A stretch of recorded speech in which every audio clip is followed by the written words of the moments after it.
मनि टुनु हा मोइना हेलो हेलो मुसुलकाम मोइना हेलो मुसुलकाम एल गारजिन्दुना फुलाला उन्दुलै बिराद बोरैबा मोदानो निखि सोन जागोन बायदि मोनदां जुमाव फैदो आरोना मुसुलकाम जुमाव हेलो हेलो मुसुलकाम हास्रा रे आब्ल जुमाव वेलकाम मुसुलकाम like thank you so much ओमफ्राय जोंना रामसिं फैदो आरोना ओइ नामदारना हेलौ मा खालामदों नैलै दङ रामसिं लोंनायदों एम्बु बेदरजों मोनामदोलै एम्बु सोलायनाया जागा नागारना मोनाखै आं जिरायनो र' ओमफ्राय हाय जोमाव नामदारा जोंना मयनाया ओमफ्राय रामसिं मा खालामदों ओमफ्राय तामाम तामां आरोना सोर सोर मा खालामदों दे खोन्थाहरदो एभ्रिवान गाइस कौन कौन क्या क्या कर रहा है बोलो ठीक कोरी से होय ना किना ठीक ठीक कोसारी होय ना क्या মই বেছি মই এছামিছ মানে ক'ব নাজানো আৰু অলপ কিবা মিষ্টেক হ'ব খোজে মোৰ এছামিছ কথা কোৱাটো আৰু না एवरीवन गाइस कौन कौन है प्लीज कमेंट कीजिए इसके बाद मोइना ने बोला है मोजा बोला है thank you so much Moina बोलो कौन सा सब्जी से खाना खा के आया है और मोइना आप कहाँ था नो सॉरी बोला नहीं सॉरी मत बोलो it's okay Ramsingh on Ramsingh माबोरै खबर सबर खोन्थाहरदो दे मा ओंख्रि जानाय बोरै खबर सबर ओमफ्राय जोमाव लाइक दान वान थेंक यू सो माच जोमाव लाइक दान होनायनि थाखाय थेंक यू सो माच दुब्लि बारियाव दंफैयो आरोना आङो नै लोगोफोर दुब्लि बारियाव दंफैयो आरोना नै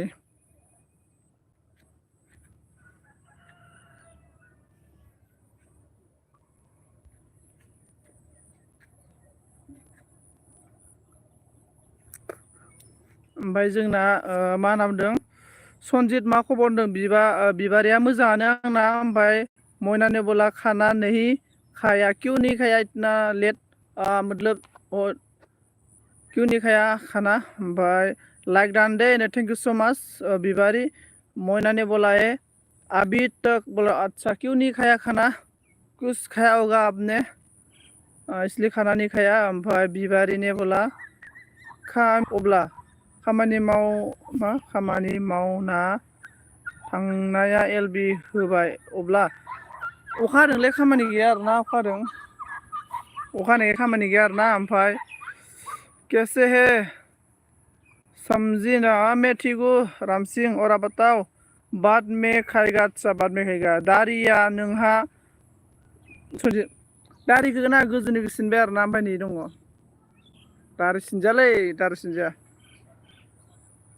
तू खाना खाया हाँ मैं खाना खा लिया इसके बाद हम लोग का कौन आ गया प्रतिभा दैमारिनो अन्नानै आंनि चेनेलखौ शेयार खालामना हो मानोबा आंनि चेनेला साबा बाराया फंबाय प्लिज शेयार खालामना हो दे जागोन दे आब' ओमफ्राय एवरीवन गाइस देखो प्रतिभा के साथ फ्रेंड हो जाओ प्रतिभा दैमारी के साथ फ्रेंड हो जाओ कौन कौन फ्रेंड नहीं है एवरीवन गाइस प्रतिभा दैमारी के साथ फ्रेंड बना लो एवरीवन गाइस लोगोफोर साबाना भिडिअ होलाबाय था आरोना कन्टिनिउ भिडिअ होलाबाय था ओमफ्राय कन्टिनिउ ओमफ्राय माबाबाय था हारसिं बारायलांगोन आरोना आंना बिदिनो बारायलांदों ओमफ्राय बिबारा मा बुंखो अखा हादोंब्ला माबोरै थांगासिनो नों सनजिदो थांगासिनो हाब अखा हाबा थैनांगौ बे खोथा नङाना आरो नोंहा दायो गैथ'वा माने एकदमबारे अखा हागासिनो दं दा बोथोरखौ नायनोबा नै नालाय नै ओइ नालाय नै बिबार नायलाय माबायदि जोमैफोरखौ नायलाय एकदम गाज्रि आरोना अबस्था खाराब नै बिराद अखा हानायनि सम्भाबना बाव नै ना बिबार माबायदि बिबारि बिराद गाज्रि अखा हानायनि सम्भाबना आरोना ओमफ्राय प्रिति बा हेलौ दाना हेलौ प्रिति बिबारा आंखौ WT जाखांबाय नामा सनजित गैयालै WTआनो जानो रोङा आं ओरैनो सोलाबायबाय एलबिखौनो ओमफ्राय प्रतिभा दैमारिया मा होनो जागोन दे फंबाय होनना बुंदों रामसिंआ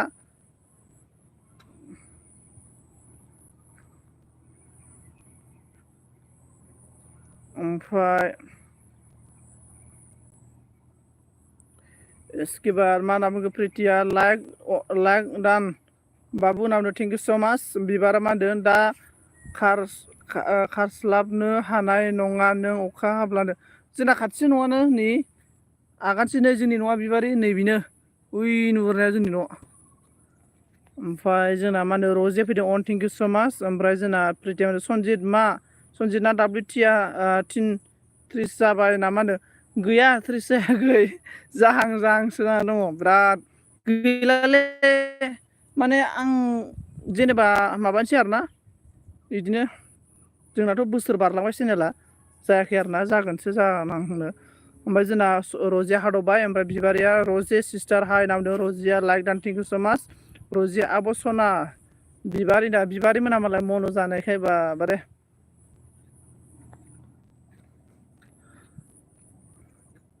BNQ मिथिबायना चेनेल भारा खालामबा BNQ एप्सखौ इउज खालामलै इउटुबा मा होनो अथ'रिटि होनानै माबा खालामबाय बेखौ बि एप्सखौ आरोना बि एप्सआ बिराद भाइरेल जायो चेनेलफोरा टप सार्चआव लांनोबा आरोना रजिया अन थेंक इउ स' माच बिबारिया मा बुंखो आयु हाग्रा बारि गोजा सनजितनो हाग्रा बारि नङालै जोंना टाउन एरियासो नोरै माने आं माने एसे न'नि माबाखै दंफैयो आरोना दुब्लि बारिखै दंफैयो WT जायैनि बेखौसो लाबाय आं चेनेलखौ आदसा अके नोंलाय मा बुंनो बिबारा मा होनो भिडिअबो नायना होआ सनजित गावहानो भिडिअ नायना होआ आंखाथारबायलै बोरै खोथा स्रिट मानसि अन्थाइ बिखा आंखोथाय नायना होआ आंखायो नायगासिनो दङ सनजिआ WTआनो जाया आंहा होनना ओंलै आंनाबो जाया WTआ मालाय नै बिदांमोना बेसेबांबा WT जानानै बारा जोब्बाय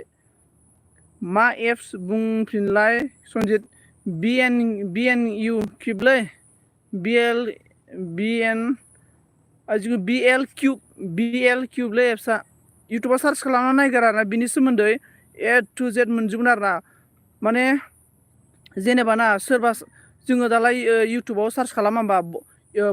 निउ बड' भिडिअ निउ बड' ब्लग निउ बड' भिडिअ होनना जोङो निउ बर' भाइरेल भिडिअ होनना जों इउटुबाव सार्च खालामोना जुदि इउटुबाव बिदि सार्च खालामो नोंनि भिडिअआवसो थांग्रोबाय थागोन आरो नोंनि भिडिअखौ नुजाबाय थागोन आरो बेबायदि खालामना लानो हायो आरो बै एप्सआव ओमफ्राय रजिया ओमफ्राय अन्थाइ बिखा सनजित अन्थाइ बिखा नङा आङो गावहासो बिबारिया अन्थाइ बिखाथार बाला बेनिफ्राय जोंना प्रितिया मा होनखो 1K बारानि चेनेल जागोन बारानि चेनेलजों 4,000नि चेनेलजों WTआ समानसो नंगौ ओमफ्राय जोंना 1K जानाय बारायनाय चेनेलजों 100 चेनेलजों WTआ समानसो होनना बुंदों आरोना अके ओमफ्राय बिबारा मा बुंखो नोंबो इउज खालामो नामा आंबो इउज खालामो ओमफ्राय सना बर' मा होनदों अन लाइक दान थेंक इउ स' माच सना बर' आंनि एलबि स्क्रिनाव नुजाफैनाय एलबि स्क्रिनसिम फैलायलांबाय आंनि एलबिआव फैनानै नुजाफैनायनि थाखाय आंबो बाहेरायावसो थांसैलै बेंगालरफ्रावसो थांनोसै आंबो गैला उफाय गैला अन सना बर' अन थेंक इउ स' माच अन दानायनि थाखाय गैला हाजिरा मावबाय बायनानै एसे मिस्ट्रि मावनानै गारि भारा दिहुननानै आंबो होलांनोसैसो र' बेंगालरफ्राव ब्लु होलाय होनना बुंदों जोंना सनाया अके सना ब्लु होबाय आङो ओमफ्राय आब' सना बिबारिजों लोगो जानिदा आदसा ब्लु होबाय ओमफ्राय बिबारिया मा होनखो गोदान आपडेट होबाय इउटुबआ जायहा 1K साबसक्राइब गैया जायहा चेनेलाव 1K साब गैया एलबि होब्ला मन' जानायनि सान्स खम आसलथे ना मा होनो 1K जायागौ मानि एलबि होनोआनो आं एलबि जुदि 1K जायालासिनो एलबि होयोब्लाना चेनेला जेबो फाराग जायाब्रा बुहुत बेखार जायो आंबो बुहुत मानसिनि नुबाय आरोना नोंल' नङा मथथे ना ओरै मन' जायालासिनो बिदिनो 1000 गाहाम माबा मा होनांगोन बिदिनो 3000 4000 5000 गाहाम साबसक्राइबार गोनां आरोना WTआबो हाइ फाइ जाबाय होमब्लाबो मन' जायो बुहुद चेनेल दं आरोना माने अबेबा मोनसे मिस्टेक खालामलांबानो जायानोलै बोरैबा बोरैबा ओमफ्राय जोंना मा बुंखो सना जा आं रिटार्न खालामगोन होनदों आरोना बबेयाव थानो देजालै सोरो ओमफ्राय बिबारा मा होनखो लिंक हरदो बाल सनजित सना एप्सखौ होनदां आयौ नोंनि नाम्बारानो गैया आंनाव बोरैलाय लिंक्स हरलाबायनोसै नोंगौ बिबार माने बिबार आं खोन्थानो दै बि एप्सखौ बुहुत गिदिर गिदिर इउटुबारफोरा बाहायजोबो आरोना ओमफ्राय बि एप्सआ ओरैबायदि बि एप्सनि मोनथाम मोनब्रैखौनो आङो सानसेयाव नोंनो मोनथाम मोनथाम आइडिया होयो आरोना नोङो नोंनि चेनेला माने मा टाइपनि भिडिअ बानायबा नोंनि चेनेलाव भिउस फैथावना इदि मोनथाम मोनथाम होयो आरोना माने नोंनो टपिक होयो आरोना नों ओरैबायदि भिडिअ बानाय ओरैबायदि भिडिअ बानाय होननानै सानसेयाव मोनथाम मोनथाम आइडिया होयो बे माबाया बे एप्सआ मोनथाम मोनथाम आइडिया होनानै ओमफ्राय टेक मारिनायनि आइडिया होयो आरोना जोङो बिराद खस्थ'ना जों टेक मारिनो टेकखौ इजियावनो मारिना लानो हागोन आरो बि एप्सआव आरोना आङो बि एप्सखौ बि टेक मारिनायखौल' बाहायो आरोना बि एप्सआव ओमफ्राय जिखुनु बेलेगखौ आइडिया होयो बिरादनो जेनेबा नोंनि चेनेला मा चेनेल ओमफ्राय नोंनि चेनेलाव माबायदि भिडिअ आपलड खालामबाय थानांगौ सानफ्रामबो ओमफ्राय माबायदि भिडिअ आपलड खालामबाय थानांगौ बिदि माने आइडिया होयो आरोना बि एप्सआव ओमफ्राय आङो बि एप्सखौ आङो बाहायदों आरोना दासान्दिसो बाहायदों आरोना आङो मानसिफोरा बुहुद बाहायो मिथिबायना खोन्थाया दै मानसिफोरा बिराद खोन्थाया मिथिबायना आंबो बुहुद नागिरनानै मोनदों आरो बि एप्सखौ मानसिफोरा खोन्थानो नागिरा दायो एभेलेबेल जाबाय आरोना मानो होनोब्ला खमायफ्रानो लाइभ गैया ना बेखायनो बिराद गिनांगौ मानो होनोब्ला साबसक्राइबार खमफ्रानो लाइभ होयो ना बिनिखाय बिराद गिनांगौ ओमफ्राय हर बाल सना सनजित आंहाबा भिउस फैथारला होनदों आङो बे एप्सखौ बाहायनानै एसे मोजां रिजाल्ट मोनदों ना आंना नङाबा भिडिअआ 1K फैफेराखैमोन आरोना ओमफ्राय बिदिनो 1K एसे बिदि फैदों आरोना आंनिया माबाया मा होनो भिउसा फैदों आरोना दासान्नैसो एसे एसे बिदि फैदों आरोना ओमफ्राय मालाबा फैयो आरोना बिदि माने जोंना बारा मोजां जाया नालाय बिदिनो आरोना ओमफ्राय एसे माने रायलायनायफोरा एसे मोजां जाबावनांगौ आरोना जोंना बुंनायफोरा आरोना ओमफ्राय नेट प्रब्लेम जादोंमोन आब' सना बिबारि आं रजेसो नामदारना सना बर'आ बिबारिया मा होनदों कमेन्ट दानबाय आरोना बिबारिया मा होनो कमेन्ट दानखो ओमफ्राय आमलका बिनिता गैया हार्दिया थेंक इउ सो माच लाभ इउ बिनिता रां नांगौ नामा एप्स इउज खालामबा रां नाङा फ्रिसो फ्रि बे एप्सआ फ्रिसो आरोना नोङो रां होबाथाय अनेक मडेलनि सोलोंनो हायो नाथाय रां नाङालासिनो आङो बे मोननैखौ इउज खालामो आरोना टेक मारिनायखौल'सो नांगौ ना जोङो दालाय लिटिल्स लिरा होमबा जोङो डिसक्रिपसन ओमफ्राय टाइटेल लिरा होमबा टाइटेल लिरनाया जागोन ना जायाखै बेखौ चेक खालामनो हायो आरोना माने बारा गोलावबो लिरजाया आरोना टाइटेला सुंद'सो लिरनांगौ आरोना बेखौ चेक खालामनो हायो आरोना बि एप्सआव रोङोब्ला एकदमबारे इउटुबाव सार्च खालामना नाय नोङो बिबारै एकदम मोनजोबो नोङो ओमफ्राय थेंक इउ सो माच हमलोगा बिनिता ओमफ्राय थेंक इउ सो माच साबधान सनजित थेंक इउ सो माच सना बर' ओमफ्राय बिबारा होनदों हरगोनखौनो बुङा बाला हरगोन मानो हरा बेलाय माबायावनो मोनोलै मा होनना बुंगोन इयायनो इयायसो होनफ्लांबायलै मा होनना बुङोमोनलाय एप्स डाउनलड खालामबाय बावलायलांबाय आङो ओमफ्राय मनज हेल' मनज हेल' बिबारि हरगोन हेलाना प्राबिता दैमारि मा होनदों मा खबर फंबाय खबरा आंना बिदिनोलै मोजां गाज्रि थिगानो दं आरोना बिबारावनो सना नंगौ आगै नावदों जुनु हाय सन्जिबला हाय सारादा हाय संजीत कैसे हो like Don thank you so much मैं ठीक हूँ और आप बताओ आप कैसे है जुनू ने बोला गुड इवनिंग जुनू गुड इवनिंग दीदी बिनीता ने बोला जी मैंने रिटर्न ऑफ द लेट्स फोर and thank you so much happy 2 days जर्स बोला thank you so much Binita thank you so much Jinu ने कैसे हो बोला मैं ठीक हूँ और बताओ आप कैसे है जिनू ऑन भात खाली खाना खा लिया मैं Jinu Ora batao Sonjit Bible oke oke zinu. Oमफ्राय सनाया मा होनो आब' सना बिबारि ओंखि आब' जिउदों आंनि पिकखौ हर सनजिदा आंनि फेसबुकआव हर नामदों आरोना आदसा आंनाव नोंनि फेसबुकजों लोगो गैयाना आङो थाब हर बाल सनजित सना नामदारना हरगोन बिबारिया मा होनदों सना आगै कमेन्ट गारबो रिटार्न खालामगोन नामदारना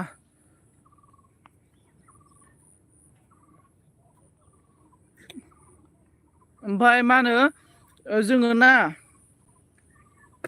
भिडिअफोरखौ मा होनो भिडिअफोरखौ जोङो लिंकफोरखौ कपि खालामलाबायनानै फेसबुकफोराव दोननाङा आरोना डाइरेक्ट खोथाखा आरोना नोङो फेसबुकफोराव जुदि जोङो दोनोब्ला ओमफ्राय नोङो वाइटि स्टुडिअ थांनानै जेब्ला नोङो चेक खालामगोन ना अब्ला जोंनि गासै भिडिअआनो मानसिफोरनि खायसेनि भिडिअफोरा ना भिउसआ वाट्सएपनिफ्रायसो फैजोबो आरोना बिदि जायो आरोना ओजों खोन्थाजोबो ओंखायनो मालाबा वाट्सएपआव कपि खालामनानै लिंकफोरखौ दोननाङा आरोना लिंक कपि खालामनोबा क्रोम ब्राउजाराव थांनानै लिंकखौ कपि खालामनांगौ ओमफ्राय जोंना मा बुंगोन थाब हर होनना सनहा हरखाथारा बियो मिन्थिखाथारबाय आंनो आयौ हरखाथारामोन हरगोन ओमफ्राय बिबारा मा खामानि मावोब्रा आंखौबो लांदोलै बिबार नोंजों खामानि मावनो एकदम गोदाव सोराव जादों आं गामियाव मिस्ट्रि मावै नै दारिफोरानो सेस नै सान्दुङाव थाय रानजोब्बाय आरोना देहा पाति मोखां दारि रानजोब्बाय आरोना मा खालामबावनो कमेन्ट थाबथाखो ना माखो माथो रावनिबो गैलालाय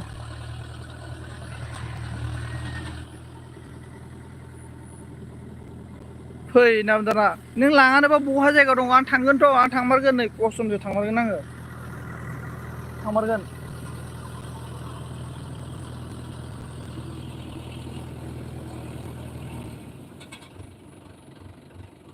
थांगोन आरोना आङो ओमफ्राय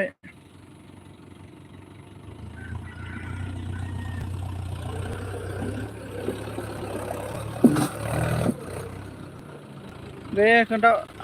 सोर दंब्रा दे खोन्थाहरदो सोर दङ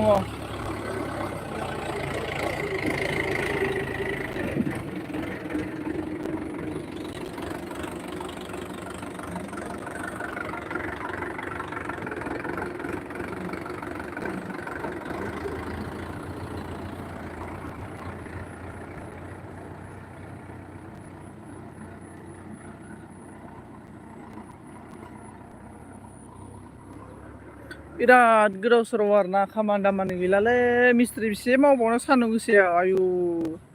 लाजिलायलांबाय सोरहाबा न'आव सिख्ला जि मोजां सिख्लाफोर थायो बोरै खामानि मावनो लाजिलायलांबाय आङो बेसे मिस्ट्रि मावबावनो नेटानो स्ल' मानो नेटानो स्ल' आरोना कमेन्ट थाबथाखो ना मा जाखो माथो रावनिबो कमेन्ट गैला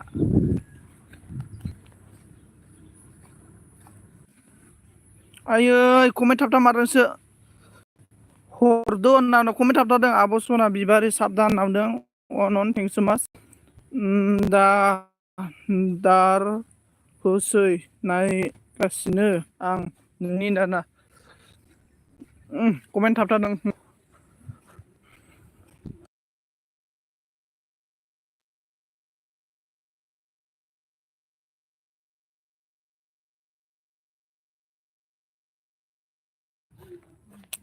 प्ले स्ट'राव डाउनलड खालामलै प्ले स्ट'राव मोनगोन प्ले स्ट'राव मा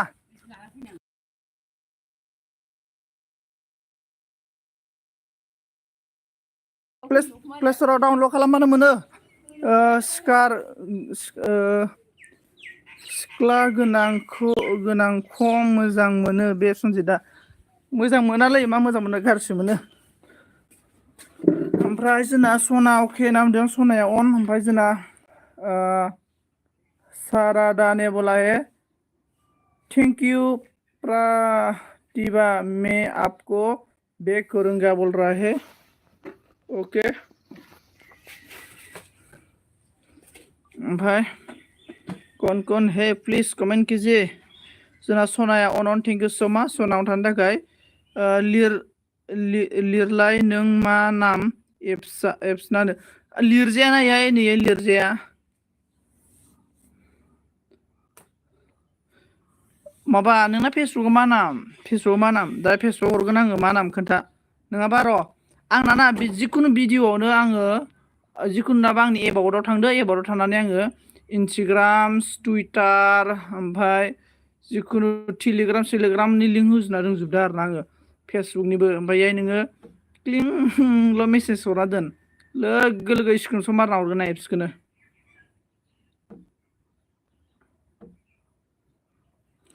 बे जिउ मोनसे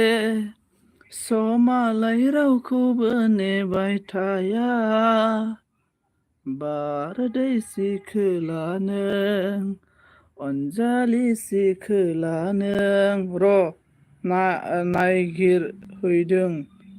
नोंखौ आदसा नागिरहैदों नांखौ दे जिउनि बादामा मालामा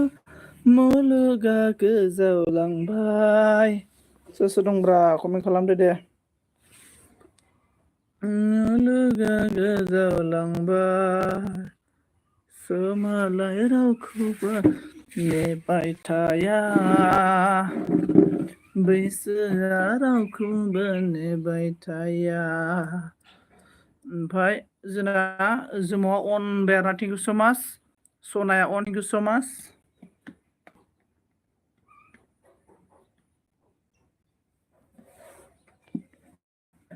हाय जोमाव नामदों जोंना सनाया ओइ जोमाव ना कम्पानियाव मानसि नांलाब्रा ना कम्पानियाव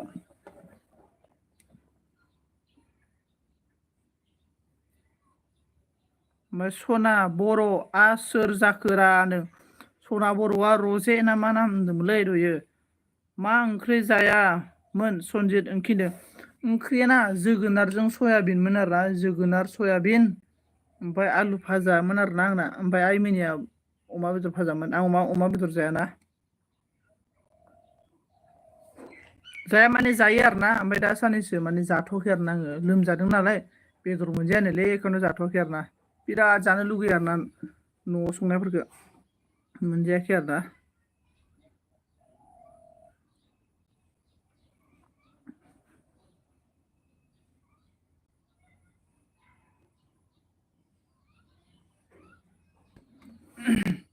सोर दं कमेन्ट खालामदो दे लोगोफोर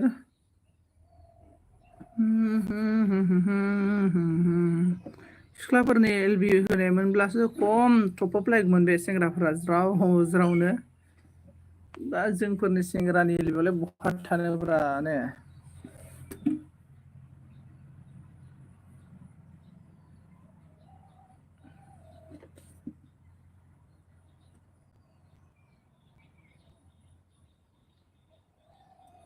बोरै जाखो रावबो कमेन्ट खालामला नामा रायजो राजा नोंथांमोन क्या हो गया रे दोस्तों एवरीवन गाइस प्लीज कौन है कमेंट कीजिए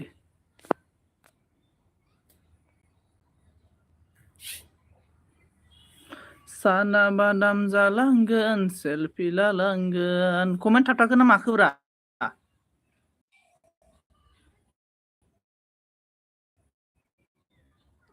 कमेन्ट थाबथा मारदोंलै ओमफ्राय जोंना मा होनो जेबिया मा होनदों हेलौ लोगो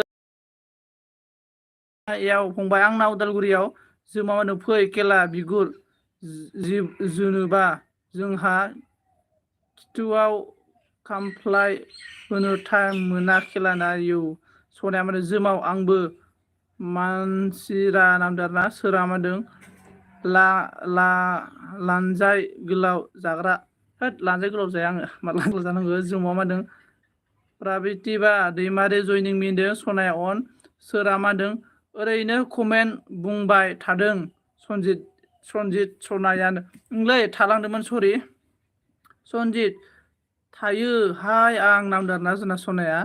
ओमफ्राय सोरा मादों थै थांनोसै नामदारा ओमफ्राय सोराङा रागा जाबाय स्टिया मानो थांलाबायनांगौ रायो सनाया कमेन्ट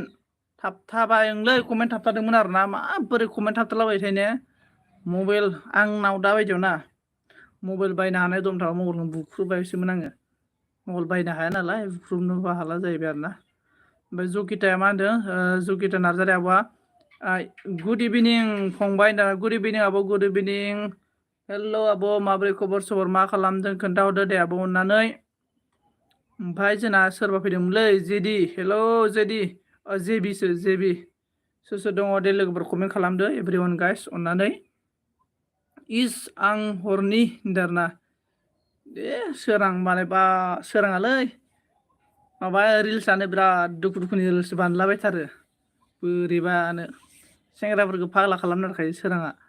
ओमफ्राय जगिता नार्जारिया मा होनदों ओरैनो दङ ना आदसा ओरैनो दङ आरोना आब' मा ओंख्रि जानायमोन आब' खोन्थाहरदो दे ओइ आंनि बे दारिया गाज्रि नुयो नामाब्रा कमेन्टआव खोन्थाहरलाय देलाय खायसे खायसे होनना बुङो आरोना बे दारिया बिराद गाज्रि होनना बुङो सोरबा मोजां होनना बुङो आरोना दारि दाख्लै सिनबाय आं ससेनो देलाय खोन्थाहरलाय गोजौनिखौ सिनबाय आरोना बे दारिया गाज्रि नुयो नामा खोन्थाहरलाय दारिजों खानायजों मानसिखौ मिलायना मिलाया खोन्थाहर दे लोगोफोर मानसिफोरा बोरायबाय दारि सिनदो होनना बुङो नालाय आंनो खोन्थाहर दे एसडि आब' ओमफ्राय सोराङा माबाया सनाया मा होनदों अन थेंक इउ सो माच ऑन रहने के लिए मेरा एलबी में सॉरी मेरा एलबी में ओमफ्राय सनाया मा होनदों जोमाव फाग्ला होनना बुंबाय आरोना जोंना सनाया ओमफ्राय एभ्रिवान गाइस प्लिज कौन कमेन्ट कीजिए है थाम्फैया बें गाबोनाय खोमा बिराद डिस्टार्बनो सारा थाम्फैखौथ' भगबाना मानो सोरजिनाय लोगोफोर मा खामानि होयो थाम्फैया बे ने भगबाना मा सोरजियो थाम्फैया जेबो खामानि होआ आरोना आंनि सायावबा मा जाखो कमेन्ट थाबथागोन ना माखो मोजांसो नुयो आंहाबो खिन्थु आदसा सनाया मोजां नुयो आरोना कमेन्टखौ थेंक इउ स' माच आंनि दारिखौ मोजां नुनायनि थाखाय जोमा सना फाग्लाखा आं नांबाय आरोना मदिस हेलौ सन्जय बर'न हेलौ मदिस माइ गायनाय खोथिया फुनायफोरा जोबाखै नाब्रा मदिस माइ गायनाय खोथिया फुनायफोरा जोबाखै आं कमेन्ट हरबाय दै सन्जय नामदारना अके बिबार अके थेंक इउ स' माच अके बिबार कमेन्ट हरनायनि थाखाय अके ओमफ्राय सनाया मा होनदों जोमाव फाग्ला रायलायद' नों नामदारना मदिसा दिनैसो होनदों आं दिनैसो ओमफ्राय मदिस ब्र' माबोरै हाल साल खोन्थाहरदो दे सोरा मा होनो फाग्ला दारिया सिन नङाबा लबर फिसाजों खाना लबर फिसाजों खाना लालाबाय नामाब्रा जानो मदिसा मा होनदों हेलौ सन्जय खबर खालामबाय आङो ओमफ्राय मुदा मा होनदों जोबाखैलै जोंहा गायजेनाखैनो दाबो आदसा गायजेनाखै आरोना बिबारा मा होनदों हाय एसडि आगै नामदों ओमफ्राय एसडिया मा होनदों बिबारि आब' सना मा खालामदों होननानै बुंबाय हारबाय नै बिबारा मा होनदों मदिस मा खबर होनदों सनाया मिनिबाय मदिसा मा होनदों बांगाल दारिसो बोरमा दारिया आदसा बिबारा ओरैनो दं एसडि आगै नामदों मुदिसा बिबारि आब' हाय नामदों एसडिया मा होनदों सना बर' सना होननानै मिनिबाय ओमफ्राय जोंना जोमाव मा होनदों खामानि मावदोंलै सना नामदों सारदा ने बोला है प्रतिभा साबधान बोला है इसके बाद बिबारी ने बोला बोरमा दारि नामदों आरोना ओमफ्राय एसडिया मा होनदों फाग्लाया मिनियाबो मिनिनांगौ होनबा नै आं मिनिनो रोङा खम जारला मिनिनांगौ बुंखायो सोरांखि नामदोंना ओमफ्राय एसडिया मा होनदों बोरमा दारिसो नामा आब' सना दारा बोरमा दारि नङालै बोरमा दारि सिख्लाफोरा ओरै बोरो नों दारिखौ दांनाय होननानै थिगानो दारिया आनलायलायो सिख्लाफोरा ओरै दारि दांलायलायो ओमफ्राय जोंना मदिसा मा होनखो बिबारि आब' खबरा बिदिनोसै होनदों ओमफ्राय एसडिया मा होनदों आंनि एलबियाव फैया नामदाना सन्जित फाग्ला होनदों आङो रावनिबो एलबियाव थांखायाखै आरोना बिबारानो मिथियो आं बिबारनि एलबियावनो लाइक दानल' होनो थांखायोमोन आं माने सोलाबाखै दे रावनिबो एलबियाव थांनाय जायाखै थांगोन आङो आरो मोनायाव नेट नाङा आंहा मा जाखोथाय सम मोनसे आं टावारसो गाहैनो नागिरगासिनो न'आव आरोना टावार नांनायनि थाखाय एसडिया रागा जोंबाय प्रबितानि बोलाय फंबाय नोंसानि न'आव सोर सोर दङ जोंहा न'आव साथामल'सो दङ आं ओमफ्राय फंबाय आरोना बिबारा मिनिबाय सनाया अन एसटिया मा होनदों मडिस आगै सना आंबो बेयाव होननानै मिनिबाय आरोना नोंबो बेयाव होनना मिनिबाय एसटिया मिनिबाय आरोना ओमफ्राय मिनिबाय आरोना सिख्लाफ्रा खथ' मोजां नोंना दारिया होनना बुङो बे एसटिया माबोरै बिबारजों बे एसटिजों बोरै बोरमा दारि होनो हाखो नोंसोरलाय आयु नाखाना सोरां दा मियाबो बोरमा दारियाबो बोरमा दारि थायो नामा होनना मिनिबाय ओमफ्राय सोरा मा होनदो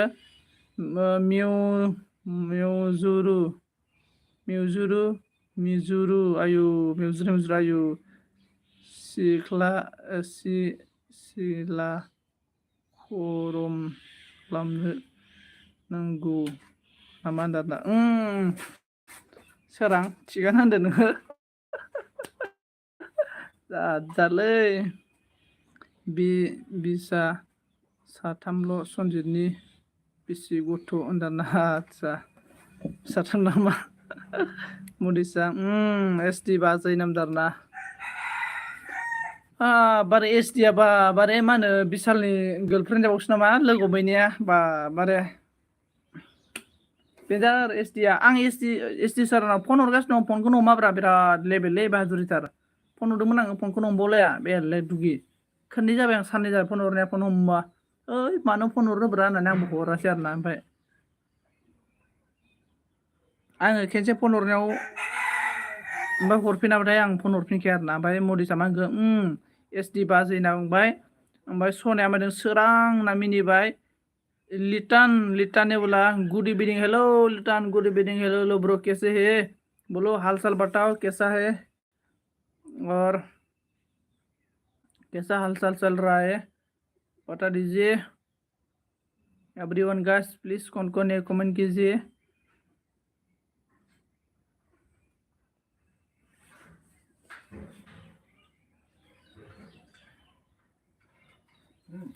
नै मा लाबोखो ओमफ्राय मा होनदों सनजित हिर' नोंना बोरमा दारिबा खुमब्राजों हांसोजों संनो लायसै आं दाना हांसोजों खुमब्रा संनो लायसै लांफै आं बिशालनि हिनजावसो होनदाना देरहैनामै जागोन खोमा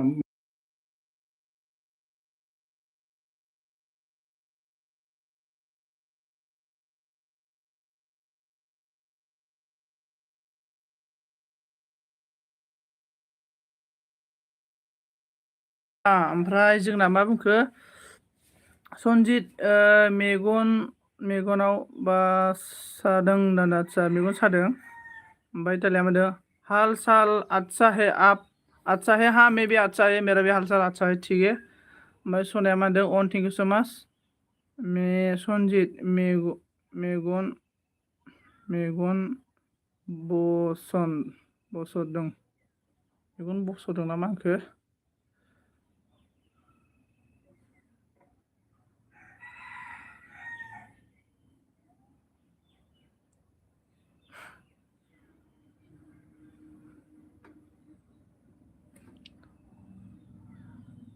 सनजित आं रावजोंबो कल रायलाया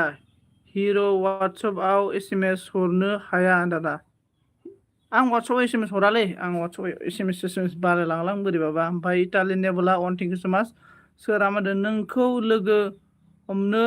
थांगोन र' उदालगुरियाव नामदारना फै उदालगुरियाव फै आंखौ लोगो मोनगोन उदालगुरियाव फैबा लोगो मोनखागोन आरोना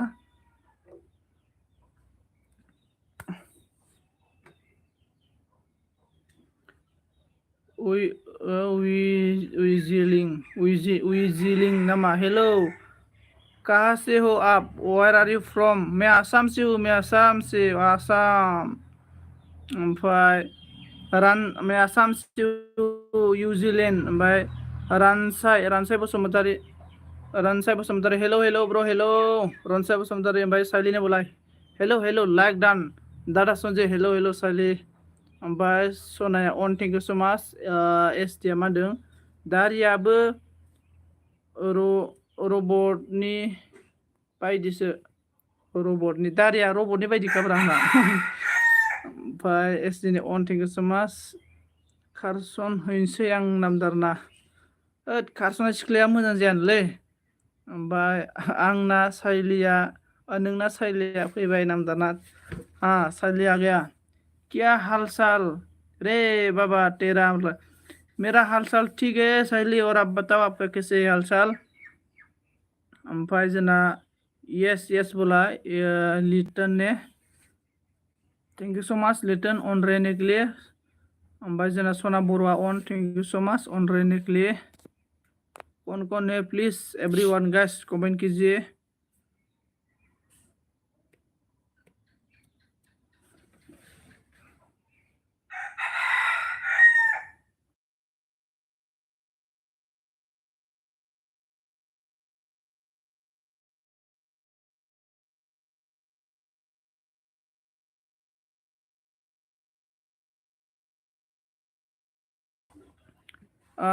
एस डि आ बाय नाम okay okay thank you so much सोरां आंनि एलबियाव फैनानै सापर्ट खालामफैनायनि थाखाय थैंक यू सो मच साइलेन बोला तेरी बिना अधूरा है मेरा हाल चाल दादा संजय अच्छा अधूरा है सोर आमादे लाइक दिस प्लिज भिडिअ नायनानै हो लं सोर आं नोंनि भिडिअखौ नायखायो दे आं नायखायो नायनो हागोन टेनसन लानाङा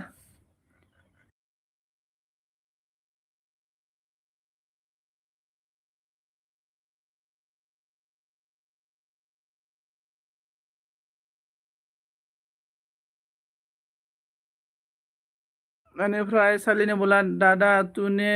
बोला था ना मेरा सब खबर है आप मैं तेरी को प्यार कर जाऊंगी तू देख अच्छा ओके सोनावन थैंक यू सो मच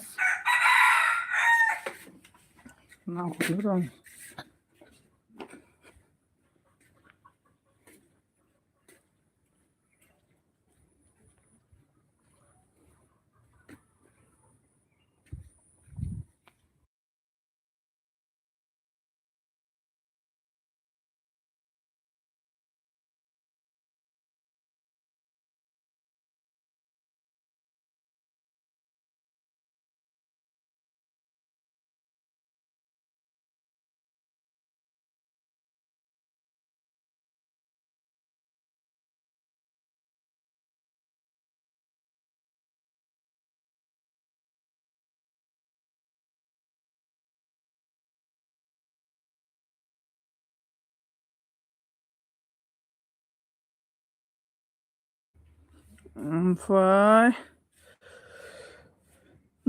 तेरी मैसो गर्लफ्रेंड से बात मत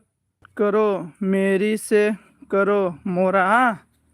मैं आपसे कर रहे ना किससे बात कर रहे मैं ओनली आपसे बात कर रहे फैगासिनो दङ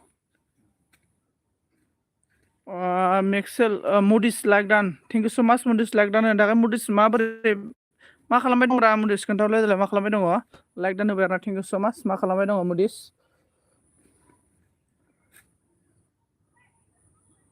ओमफ्राय जोंना मुडिसा अन थेंक इउ सो माच अन थानायनि थाखाय थेंक इउ सो माच मुडिस अन थानायनि थाखाय गांगु राजा सना बर' जयनिं मी होनना बुंदों सना बर' जयन जानांगौनो ओमफ्राय साइलिने बोला है मेरी तरफ देखो मोरा देख रहा है ना देख रहा है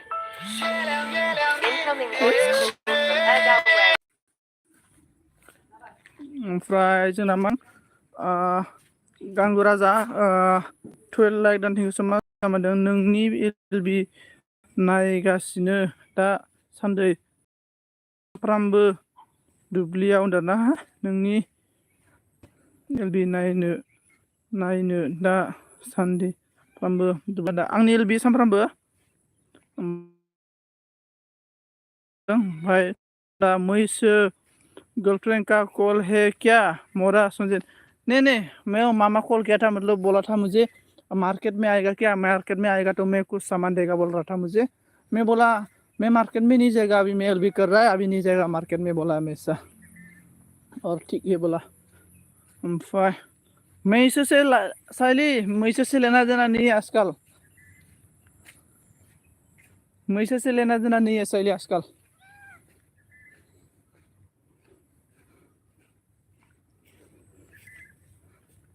और कौन कौन है प्लीज़ कमेंट कीजिए।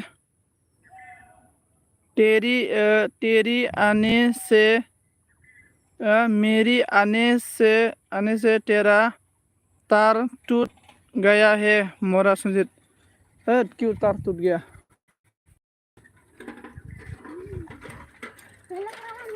पहले देखो मौसम क्या चल रहा है।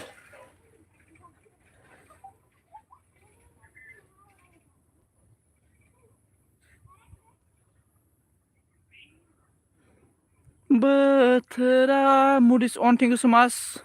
मांखर जाना मन मुडिस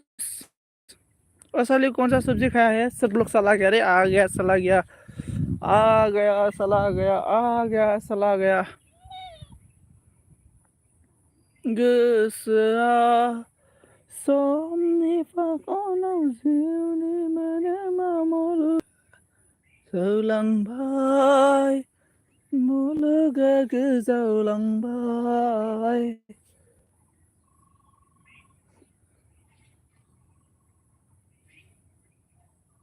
बेनिफ्राय दालिसो मैथा बांगाल। आदसा दालिजों मैथा बांगाल भाजा बिराद गोथाव ओंख्रिलै मैथा बांगाल दुब्लि बारियाव जानो। बेनिफ्राय साइले बोला ओ माय गॉड मौसम तो बारिश आने का जैसा लग रहा है दादा संजय। हाँ बारिश नहीं, बारिश तो रोज आ रहा है, रोज बारिश आ रहा है एकदम। रे क्या बोलेगा, बारिश रोज। अभी भी थोड़ा थोड़ा मतलब ऐसा ही है, रोज बारिश। क्या करेगा साली, देखो मौसम कैसा चल रहा है।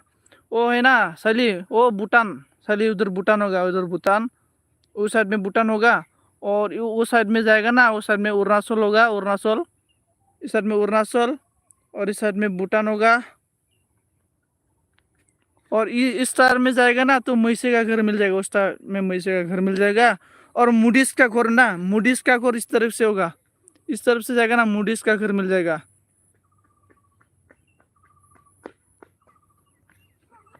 और आप लोग का त्रिपुरा ना, त्रिपुरा भी इस तरफ से जाना पड़ेगा।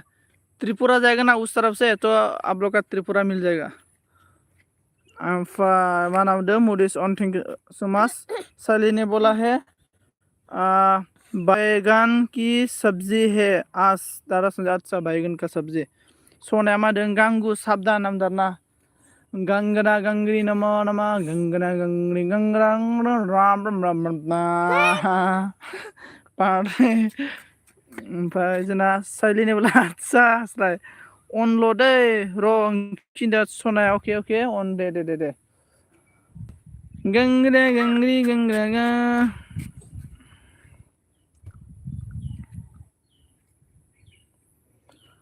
बोथोरा समखौ रावखौबो नेबाय थाया। जोंना मुडिस अन थैंक यू सो मच।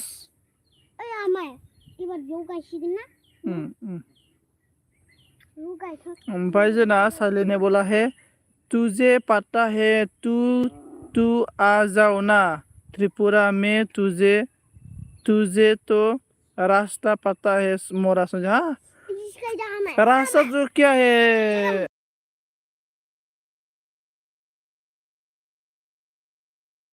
साली, रास्ता क्या है रे, मोबाइल है आजकल, मोबाइल है जमाना, मोबाइल से जा सकता है। मोबाइल चाहिए ओनली, आराम से जा सकता है, मोबाइल होने से जा सकता है।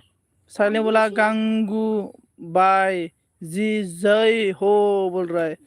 लोगोफोर फैदों र' अन दं। आदसा लोगोफोर फैदों अन दं। ओके ओके ओके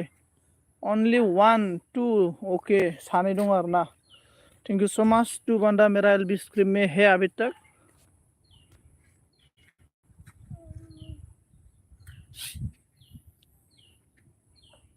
भाई अरे साली सभी लोग चला गया रे, मैं क्या करेगा, एलबी बंद करेगा क्या? बोलो एलबी बंद करना है। साली आपका WT तो हो गया कंप्लीट शायद। टू भूल गया मुझे मोरा Sanjit tata bye bye. Okay साली bye bye. Okay okay okay thank you so much.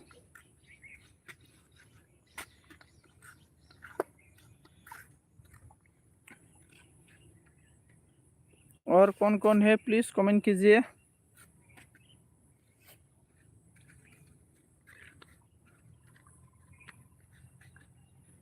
कौन है प्लीज कमेंट कीजिए।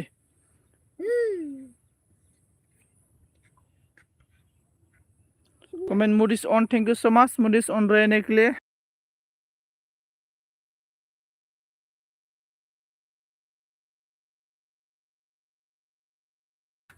और कौन है कमेंट कलाम दे, कौन है प्लीज कमेंट कीजिए everyone guys, comment.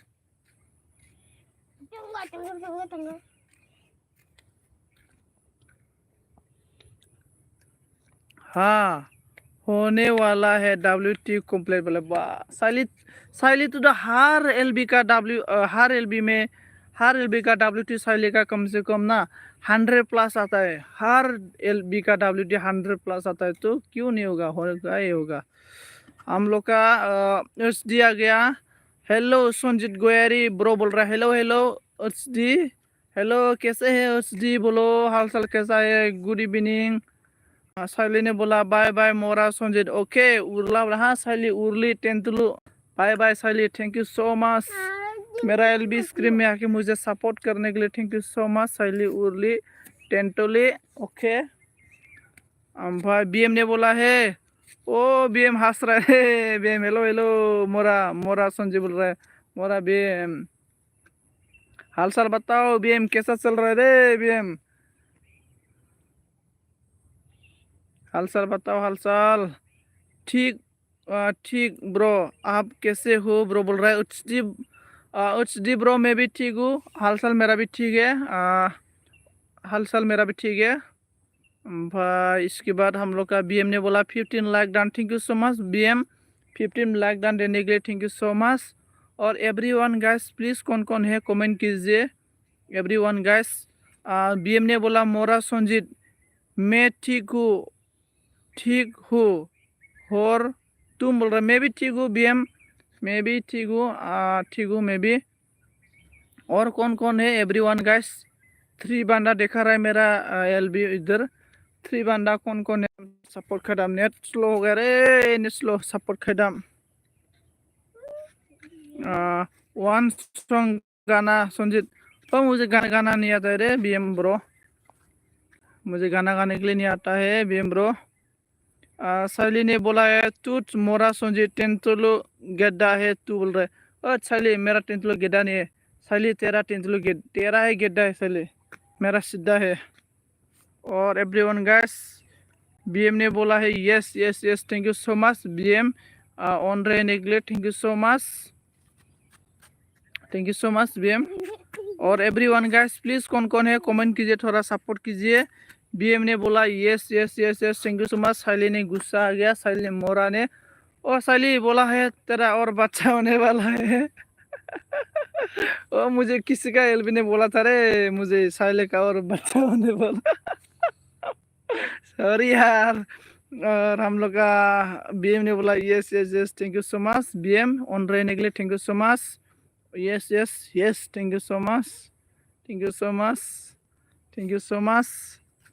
BM, yes yes, thank you so much. दुंग्रा दैमारि आरो हेलो ब्रो आंखौ नामदरा आंखौ, हेलो हेलो ब्रो दुंग्रा ब्रो, हेलो माबोरै खबर सबर। ओमफ्राय BM ने on yes yes, thank you so much BM, yes thank you so much. ओमफ्राय साइली बोला हाँ तेरा बच्चा होने वाला था मोरा संजीत बोला साइली जोरो मैं सुना है किसी का LB में साइली का बच्चा होने वाला है और बच्चा और इसके बाद मुडिस ने बोला संजीत ब्रो दोनथ'बाय दै आं, ओके ओके ओके मुडिस थैंक यू सो मच रोजा रोजा साबायखर आंनि LB स्क्रिनाव फैनानै सापर्ट खालामफैनायनि थाखाय। ओमफ्राय जोंना दुंग्रा दैमारि आंनि नामदों आदसा, ओके दुंग्रा bro thank you so much दुंग्रा दैमारि, थैंक यू सो मच। ओमफ्राय हम लोग का BM ने on, thank you so much BM bro, thank you so much. साइली ने बोला मोरा संजीत उर्ला बोला साइली मैं सुना था रे साइली, मैं सुना है था बोला नहीं मैं दुंग्राया मादों आंनिखौबो लोगो खालामदो ब्र होनदों। ओके ओके ब्र आं ब्र नै बि माबायाव बिदि फेस LB आव लोगो खालामजाया आरोना ब्र, आं दा नोंखौ खालामगोन दै दुंग्रा दैमारि ब्र आंनि भिडिअ कमेन्ट गारना गालांबानो जाबाय अननानै प्लिज आं नोंखौ एलबि दोनखांनायनि उनाव नोंनि भिडिअ नायनानै होगोन आरोना भिडिअ नायनायजों लोगोसे साब खालामगोन आङो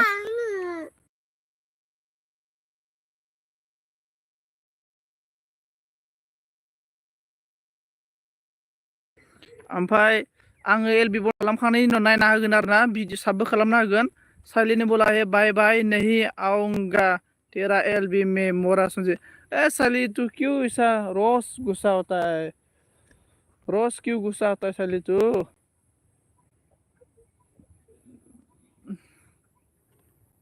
दुंग्राया होनदों अके ब्र होनना बुंदों आरोना अके दुंग्रा ब्र अके ओमफ्राय दुंग्रा ब्र नों बहानिमोनलाय खोन्थाहरदो दे अननानै ओमफ्राय एवरीवन गाइस प्लीज कौन कौन है कमेंट कीजिए कौन है साले बोला तेरा बच्चा हो रहा है संजीत मोरा तेरी सामने बोल रहा है कहाँ मेरा सामने बच्चा नहीं है रे साले किधर मेरा बच्चा साले नहीं रे साले मेरा पास किधर है बच्चा देखो कुत्ता है कुत्ता कलिया देखो कुत्ता है और इसके बाद कौन है प्लीज कमेंट कीजिए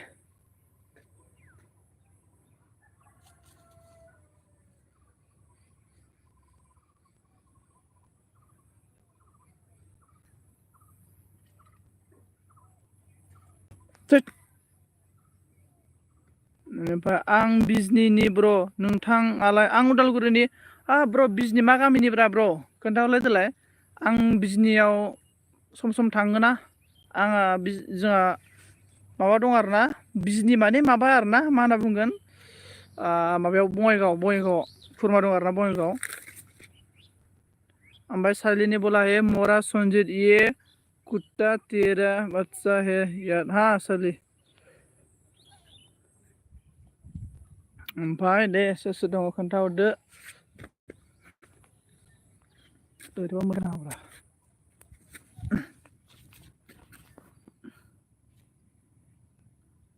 सोर दङ ओमफ्राय जोंना एयार फैदो आरोना एयार लाइक दानदों थेंक इउ स माच ब्र एयार ब्र लाइक होनायनि थाखाय थेंक इउ स माच रोजा रोजा साबायखर थाबाय आरोना ओमफ्राय सोर दङ सालिनी बोला हाँ बी बोलता है तू बोल रहा हाँ बी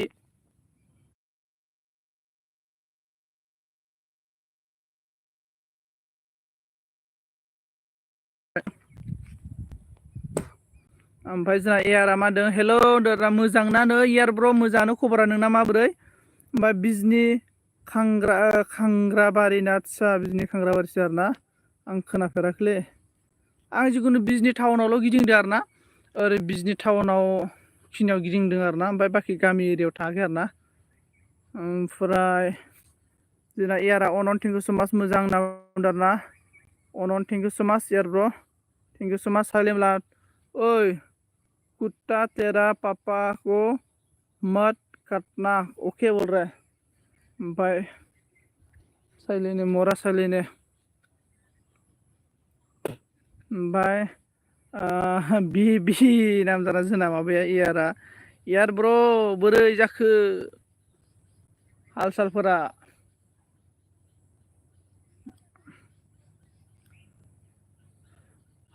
सोर दङ ओमफ्राय जोंना साइलिनी बोला मोरा सन्जय बोला साइली तू मोरी है रे साली तू उर्ली है साइली इज उर्ली साइली इज उर्ली साइली नेट पैक डाल दो यार प्लीज 19 का नेट पैक डाल दो साइली मोरा टेंटोलो साइली आयु दिनै 2 तारिख जाबाय मालाबानो मा जाबावगोन साइलिनी बोला तूने बनाया मुझे मोरी मोरा संजय बोला मैं कब तेरे को मोरी बनाया तू अकेला अकेला मोरी है तू मोरी है अकेला अकेला साइली अकेला ही बनाया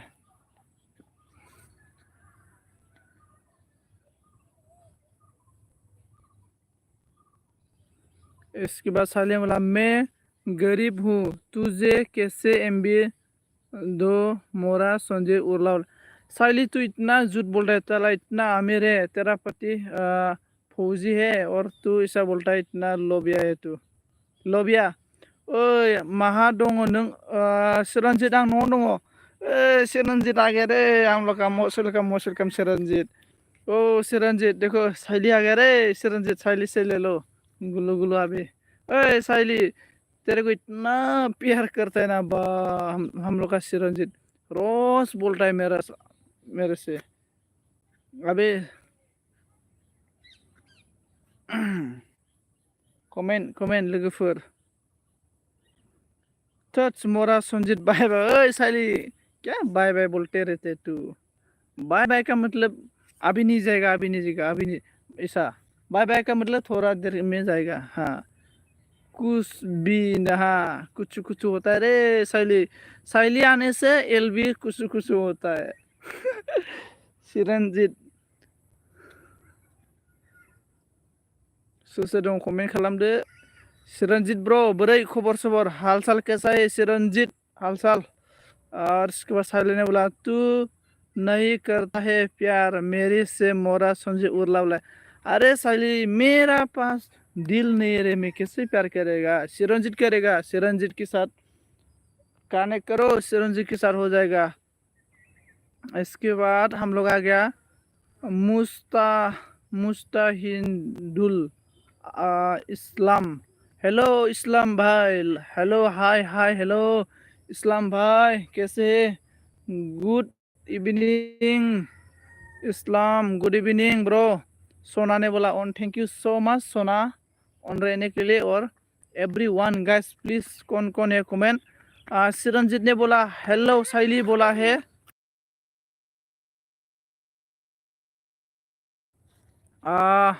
इसके बाद साइली ने बोला है और मेरे आने से तुझे खुश होता है मोरा संजय साइली ऐसा नहीं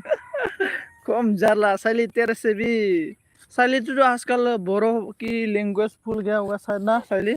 पहले तो पूरा साइली को बोरो बात करने के लिए आता था आजकल तो नहीं आएगा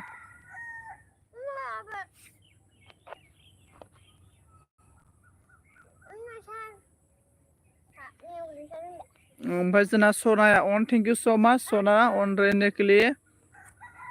और एवरीवन गाइस प्लीज कौन है कमेंट कीजिए कमेंट सिरंजीत किधर चला गया और इस्लाम भाई हेलो भाई किधर गया रे भाई सपोर्ट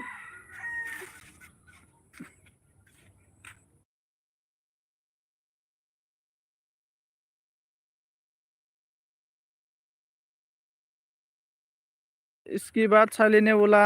नहीं बोला बोरो यार अच्छा साइली देखो सिरंजीत आपसे बुला रहा है साइली सिरंजीत के साथ बात करो सिरंजीत ने बोला है मा खिनाव दङ नोंलायदो मा खिनाव दङ नोंलाय आं खिनेलाव दङ ब्र खिनेलाव नै ओरै जोंनि न'नि ओरैजाय न'नि ओरै खिनेलाब्रा नै खिनेलाव दङ नै खिनेलाव नै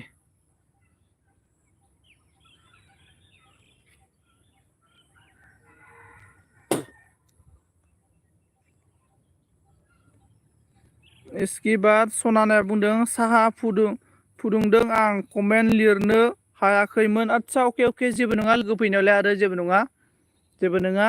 सिरंजीतआ ए नामदार ना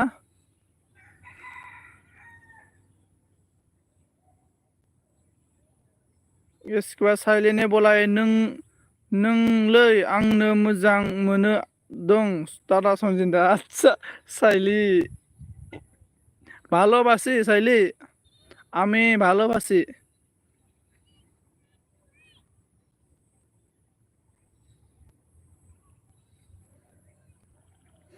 सिरंजीत नों बहा दंब्रा सिरंजीत फंबायसोनानाव दं नामाब्रा नोंखौ फंबायसोनानाव दंनाय खोनादोंमोनलै आङो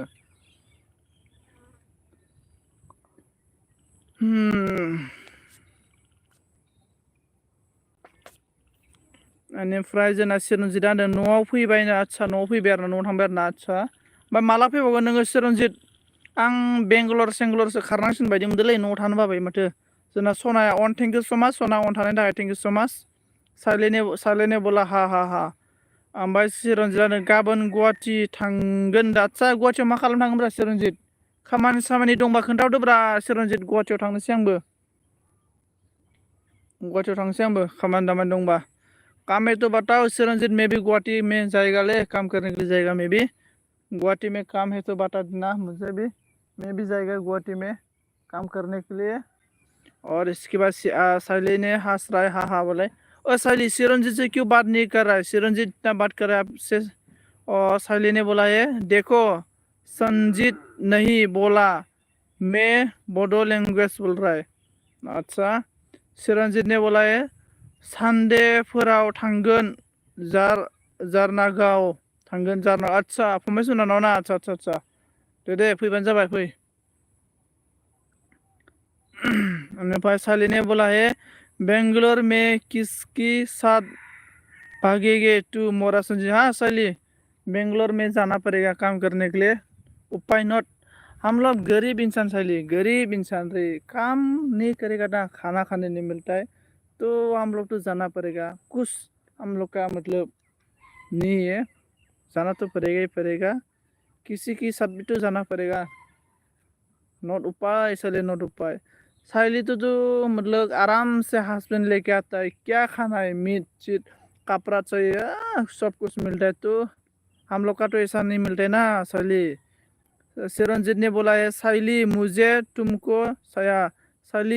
तुमको चाहिए बोल रहा हाँ साइली चिरंजीत ने बोला है आपको चाहिए साइली चिरंजीत के साथ गुलू गुलू करो ओयो होटल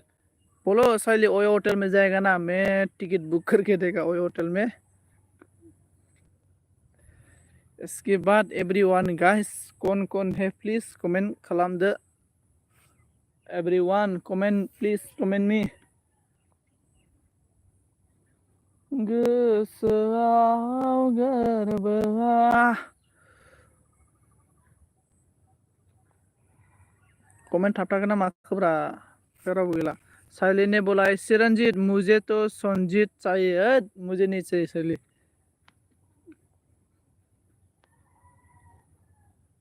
ओमफ्राय सनाया on thank you so much on रहने के लिए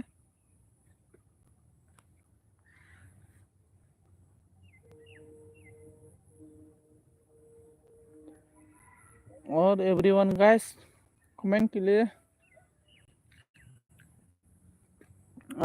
चिरंजीत नो मैं साइली को ओयो नहीं ले जाऊंगा अच्छा साइली को लेके नहीं जाएगा संजीत साइली ने बोला तुझ मोरा संजीत टाटा बोल रहा है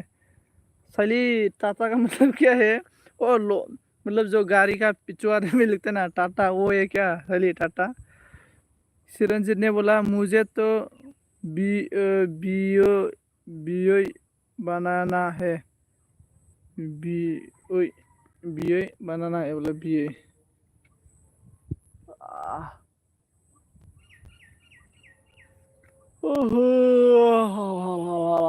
शादी से पहले कुछ नहीं करूंगा बोल रहा चिरंजीत बोला है साइली शादी से पहले कुछ नहीं करेगा रे साइली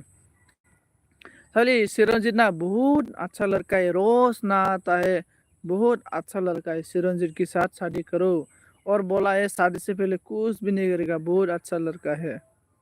बहुत मालिक भी है मालामाल भी है दुबई लेके जाएगा थाईलैंड लेके जाएगा आपको घूमने के लिए किधर जाना है स्विट्जरलैंड दुबई थाईलैंड किधर जाना है सब लेके जाएगा मैं तो जापान में जाएगा रे मैं ओमफ्राय सनाया होनदों अन थेंक इउ सो माच सना अन थानायनि थाखाय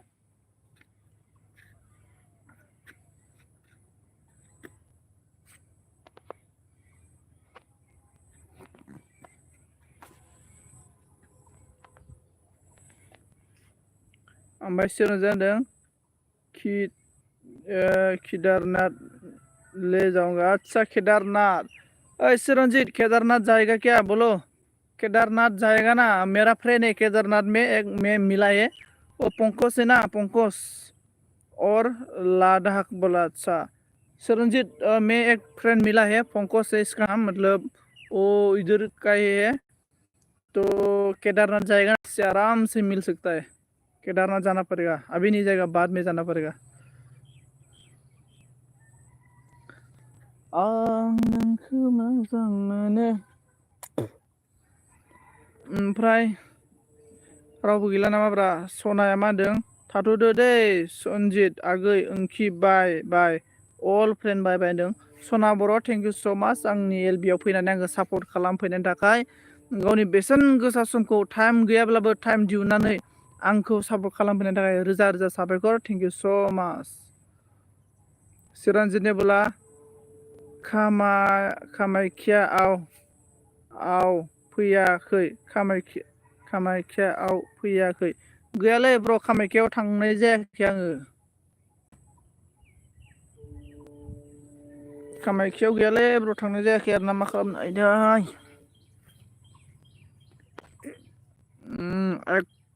एक्टर गबिन्द फैदों। आदसा एक्टर गबिन्द फैदों आरो ना। आदसा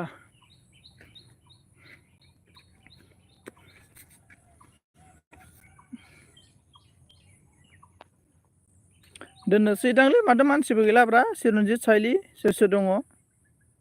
माथो रावबो गैला।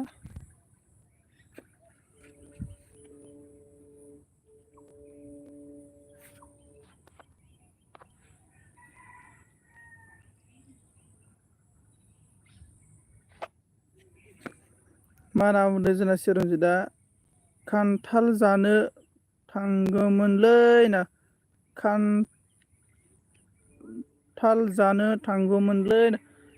फैनांगौमोनलै, खान्थाला जोबलाय लांसिगोन। फैनांगौमोन र', खान्थाल दंमोन बिराद। दायो दङ खान्थाला, दायो मोनजागोन आरो ना। ओमफ्राय आरो एसे सप्तासेफोरबा मोनजानाय नंला खान्थाला। बिराद गोलै एकदम गोलैलाजोबो खान्थाला जोंना। दाख्लैसो फंबायमोननि फादारा जानो होननायखाय हरदोंमोन आरो ना। जाबाय थाखायो नालाय हरदोंमोन आरो ना। ओमफ्राय दायो दंफां गोजौआव दङ आरो ना खान्थाला, नों गाखोबानो मोनगोन आरो ना। जुदि सप्तासेसोनि उनावबाथाय गोलैजोबबाथाय मोनजानाय नङा आरो ना।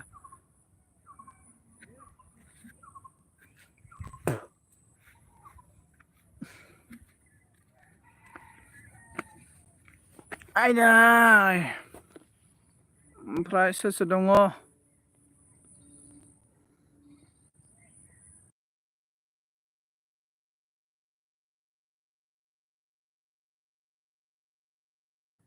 थांजोब्बाय नामाब्रा मानसिफ्रालाय?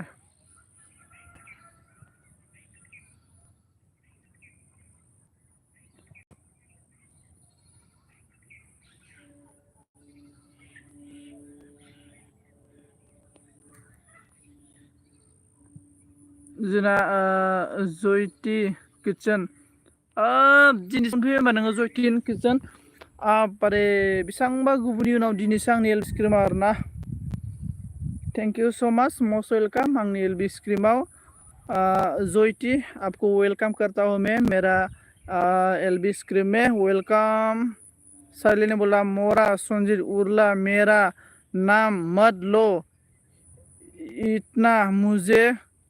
हिकी आता है हंसी आता है ना हंस लो। Like Don. Thank you so much जयती, लाइक डन देने के लिए थैंक यू सो मच। और बताओ जयती कैसे है हालचाल? खाना क्या सब्जी खाया था? हस्की जाम्बा ना हिस्की जाम्बा मेरना चिरन्जितआ हिस्की जाम्बा होनना बुंबाय। आयदा मेंबालाय जिरायनांसिगोन, आथिं साजोब्बाय। ओमफ्राय सोर दङ खोन्थाहरदो दे। कौन है कमेंट कीजिए और बोलो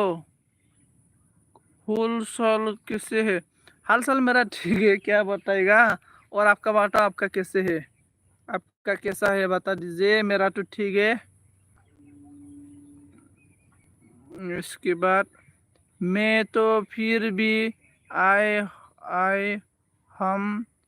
लेकिन मेरे यहाँ तो आप नहीं आते ना। मैं ना आजकल ना किसी का एलबी में भी मैं नहीं गया, क्योंकि ना मैं काम करता है ना, इतना बिजी हुआ मेरा। मैं एलबी देने के लिए टाइम नहीं मिला। एलबी घूमने के लिए तो छोड़ दो, एलबी देने के लिए टाइम ऐसा नहीं मिला था। लेकिन आज ना आजकल मतलब बारिश का मौसम बहुत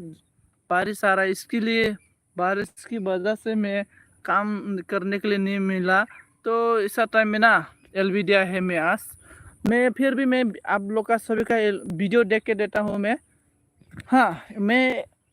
एलबी नहीं घूमने से भी ना मैं आप सभी का वीडियो देख के देता हूँ। इसके बाद हम लोग का गुस्सा मरो ना जेटी मैं सभी का वीडियो देखता हूँ मैं एलबी नहीं घूमने से भी। और ए आर ने बोला on, thank you so much A R, मेरा एलबी स्क्रीन में ऑन रहने के लिए। एलबी सॉरी एलबी स्क्रीन नहीं एलबी में। भाई जोटी ने बोला है झूठ बोलता है, कभी वीडियो नहीं देखा है हम लोग। मेरी वीडियो क्यों नहीं देखा? कमेंट चेक करो, मैं देखा है आपका। आप कमेंट चेक नहीं करता है इसलिए नहीं देखा होगा। कमेंट चेक करेगा ना तो पता चल जाएगा। और कौन कौन है कमेंट कीजिए, कमेंट कमेंट कमेंट कमेंट।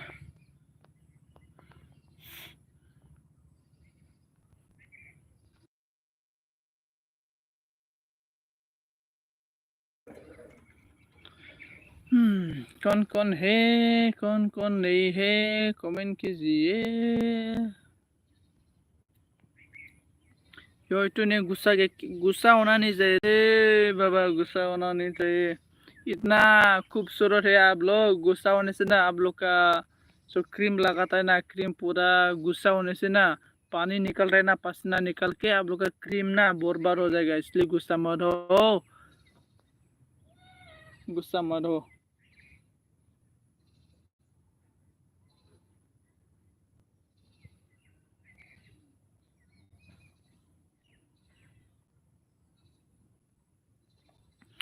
गुस्सा मत हो। एलबी दोनों डाले एवरीवन गाइस, मैं एलबी बंद करेगा क्या? आप लोग कोई भी नहीं अभी स्टार बंदा है, कमेंट भी ठीक से नहीं कर रहा है आप लोग। तो हुआ। और हाँ,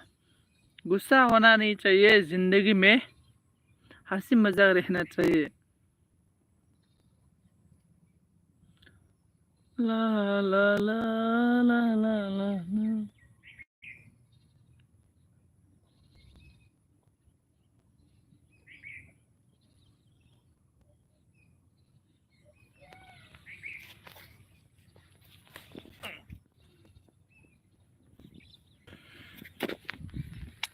ठीक है, थैंक यू सो मच। कोई भी नहीं रहे एलबी बंद करेगा मैं। थैंक यू सो मच जोइटी और कौन कौन है एवरीवन गाइस,